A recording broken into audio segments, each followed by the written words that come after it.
고양시민 화이팅! 신정현 화이팅! 고양시민 사랑해요. 2024 총선 나못된다!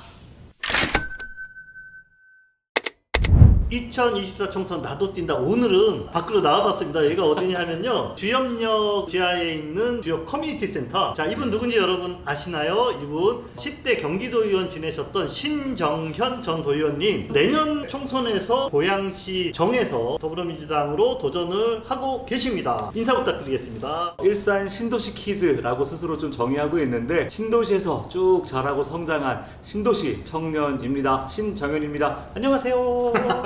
예, 좋습니다. 예. 자, 본인을 신도시 키즈라고 소개를 하셨는데, 학생 활동, 그 다음에 청년 활동의 어떤 아이콘처럼 활약을 하셨어요. 어떤 일들을 실질적으로 했는지 네. 몇 가지만 좀 소개를 해주세요. 제가 오마중 주역고를 나왔는데요. 주역고에서 학생회장을 할 당시에 다 신생고등학교여서요. 학생회 운동이라는 걸 시작해보자. 학교의 인권 문제, 학생회 활동의 문제, 이런 것들을 같이 고민하자 그래서 고양시 총학생회장 연합회를 만들었었어요. 처음 만들어진 시기가 바로 98년도였는데 대학에 들어가서는 청소년 참정권 운동으로 만 18세 선거권 낮추기 운동을 통해서 만 20세에서 만 19세로 낮추는 성과를 내기도 했고, 청년이 되어서는 고양시의 청년을 처음으로 정책의 수혜자로 만드는 청년 기본조례를 청년 활동가들과 함께 만들어냈던 성과가 있습니다. 바로 여기 일산 서구의 활동가로 살면서 만들었던 중요한 성과라고 보고, 그때 주요한 변곡점 속에서 좀 시대를 주도하는 중요한 아이콘 같은 정책들이 되지 않았나, 좀 이런 자부심이 있습니다. 자, 이 장소를 특별히 선택하신 이유가 있으신가요? 여기가 생겼을 때 제가 여기에 처음에 이제 관여했던 고양시민의 운영위원이었어요. 공간이 만들어졌는데 뭘로 쓰면 좋을까라는 토론을 할 때 지역의 청년들을 위한 공간이 1도 없다. 이 공간을 청년 공간으로 활용하자라고 했었는데, 감사하게도 한 3분의 1 정도 규모의 공간으로 청년 공작소란 이름으로 스타트업하는 청년들을 위한 일자리 사무소 활용되고 있어요. 자, 그리고 저 옆에 있는 현수막도 좀 소개해 주시면, 파란 탁자 어떤 행사신 거예요? 제가 지금 내년 총선을 준비하지만 사무실을 두기보다는 거리에 사무실을 두겠다. 그래서 일주일에 2번 정도씩 거리에 나가가지고 파란 탁자라는 이름으로 시민들과 2시간 정도 거리에서 민원 상담하고, 심지어 고민 상담도 하고, 어떻게 이런 생각을 모르고 정치할 수 있었을까, 이런 생각이 들 만큼 현장에서 춥지만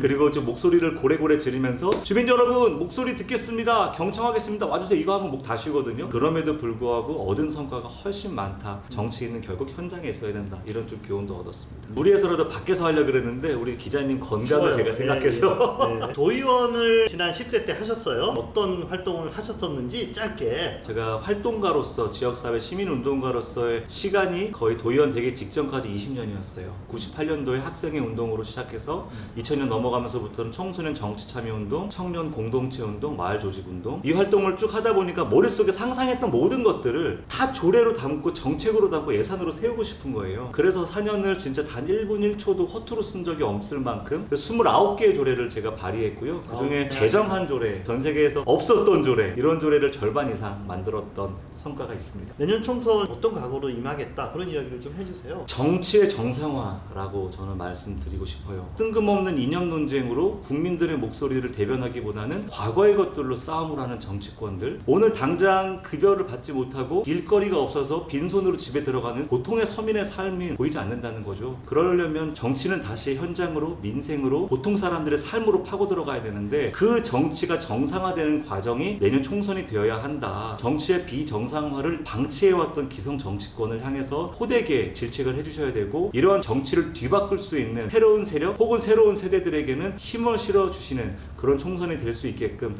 국민들이 좀 힘을 많이 실어주시면 좋겠습니다. 고양시 정의 상황을 좀 이야기를 해주세요. 현역 국회의원이 민주당 국회의원이고요. 이용우 의원님이시죠. 경제 전문가로 또 알려지셨고, 상대당은 또 주거 정책 전문가라는 김연아 장애위원장이 계시는데, 물론 지금은 여러 가지 좀 어려운 상황들이 있으시긴 하지만 그 두 분을 중심으로 양당에는 또 많은 경쟁자들이 또 있잖아요. 네, 아마 예선 통과도 쉽지 않은 것이 현실이긴 합니다. 다만 저는 이제 이런 생각을 좀 해봐요. 일산 신도시가 만들어진 지 30년이 되었거든요. 지역에 남아서 일산이라는 도시와 또 주민들과 함께 앞으로의 삶을 함께 할 수 있는 정치인이 과연 누가 있었을까요? 저는 신도시와 함께 성장했지만 또 앞으로 30년을 이 도시에서 우리 어머니가, 또 제가, 제 아이들이 앞으로 커갈 신도시에서 도시의 비전, 사람들의 삶의 미래를 제일 많이 고민하는 사람이 제가 되지 않을까 생각을 해봤어요. 만약에 낙선이 되고 제도권 정치에 머무르지 못하더라도 계속 시민의 곁에서 시민들의 목소리를 대변하는 한 사람 정도는 지역에서 가질 필요가 있지 않을까, 이런 생각을 해봤습니다. 서울 편입 논란이 불거졌습니다. 크게 봐서 이 논란 어떻게 보세요? 반대의 입장이라기보다도 절차와 과정을 생략한 채로 무조건적 서울 편입부터 던지는 것, 지역사회의 유산이라는 것, 정체성이라는 것, 잠재력이라는 것들은 하등 검토하지 않고 서울이란 이름 하나 달면은 명품 도시가 될 것처럼 호도하는 것,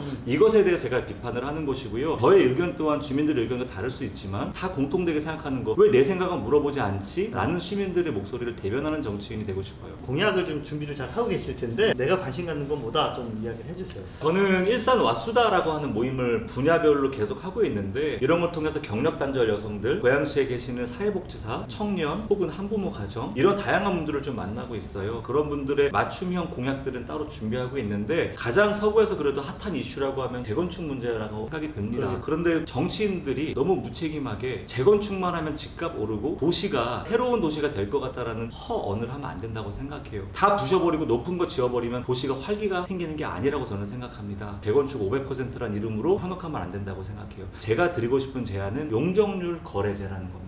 역세권을 중심으로 해서 사업성이 있는 아파트들 같은 경우는 조기에 시작할 수 있을 거예요. 용적률이라는 것을 거래함으로써 전체 아파트가 가지고 있는 가령 A라는 아파트의 300%의 용적률 중에 100%를 떼서 B라는 역세권 가까운 아파트들에게 얹어주는 방식인 거죠. 지금처럼 시범 사업만 해가지고 일부 아파트들만 재건축을 한다? 그럼 형평성에서 어긋나지 않습니까? 하지만 이런 방식을 통해서 용적률을 갖다 팔면 거기에 대한 수익을 통해서 당장 사업성이 없어서 재건축할 수 있는 가능성은 없더라도 아파트 자체를 리모델링할 수 있는 중요한 예산으로 활용할 수 있는 거예요. 그러한 부분들은 서로 거래를 통해서 충분히 가능하다. 법을 좀 더 세심하고 세련되게 만들어낸다면 일산 1기 신도시 같은 경우에게 좋은 대안이 될 수 있을 거라는 생각이 들고 무엇보다 다 때려부시고 다 올린다라고 했었을 때 여러분 500% 용적률에서는요 도시가 다 주차장이 돼버릴 겁니다. 그러한 도시를 상상한다면 일산의 모습은 지옥처럼 느껴질 거예요. 신정현에게 정치란 무엇인가? 내가 표현할 수 있는 사랑을 마음껏 표현하고 나눌 수 있는 수단. 내가 내 몸을 생각하는 것만큼 상대를 생각할 수 있으면 세상은 정말 좋아질 것 같아요. 정치도 제가 누군가에게 사랑을 표현하는 방식이거든요. 누군가는 돈을 벌어서 혹은 누군가는 봉사를 통해서 할 수 있지만 저는 정치를 통해서 그걸 하고 싶은 겁니다. 자신의 자녀가 경계선 지능인으로 학교를 다니면서 실제적인 복지 혜택은 받지 못하고 고통당하고 있는 현실을 들었을 때 이분께 내가 사랑을 표현할 수 있는 방식은 지원을 받을 수 있는 테두리를 조례를 만드는 것이었고 법의 당사자를 정의하는 것이었습니다. 그것을 2년 넘게 준비했어요. 포기하지 않게 만들어준 가장 큰 이유는 그게 사랑이라는 감정 같습니다.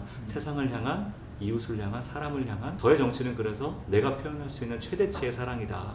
좀 그런 말씀을 좀 드리고 싶어요. 일산에 이사 온 지 이제 30년이 됐습니다. 우리 부모님의 일산이었고 또 저의 일산이고 제 두 아이의 일산이 될 이곳에서 저는 정치를 이어갑니다. 저는 누구보다 책임지는 정치를 통해서 여러분들 곁에 항상 머무는 마지막까지 여러분 남는 한 정치인이 되는 게 저의 꿈입니다. 그 꿈을 함께 응원해 주시면 좋겠고요. 꼭 하나 더 말씀드리고 싶은 거, 제가 청소년 활동을 할 때 저의 기사를 처음으로 실어준 데가 고양신문입니다. 벌써 그때 98년도였는데요. 고양신문이 있었기 때문에 저 같은 소소한 마을의 활동가들도 중요한 정치인으로 크는 데 있어서 많은 힘을 얻을 수 있었습니다. 이런 지역의 신문사가, 고양신문 같은 양심이 있는 언론사가 더 많은 시민들의 사랑을 받을 수 있도록 이 채널 보시는 많은 시민들 좋아요, 구독 꼭 눌러주시고 신문도 꼭 구독해서 봐주시길 부탁드립니다. 고양신문 화이팅! 신정현 화이팅! 고양시민 사랑해요.